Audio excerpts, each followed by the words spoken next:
Hey there, Greg Marchand here. Welcome to 0 to 60, where we talk about service counter selling skills and business management practices for the automotive service industry in under 60 seconds.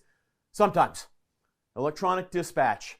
Look, now that we have electronic inspection systems, which many of you have moved to, we can actually create an electronic dispatch system. What is that?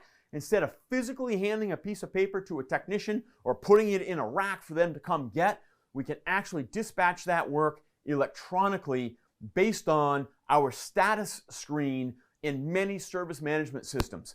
The benefit of that is we can sort the screen by technician, so technicians only have to see their work, their jobs, and they can self-organize.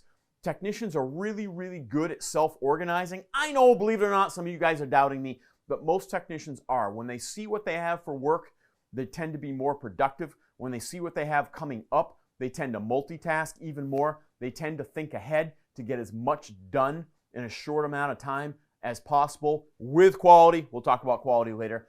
So electronic dispatch, if you're using electronic vehicle inspection systems, check out electronic dispatch. If you need help, get a hold of me. Be happy to help you. But electronic dispatch creates all kinds of efficiencies for your service operation in terms of workflow at the service counter and out in the shop, and those efficiencies will ultimately make you more money.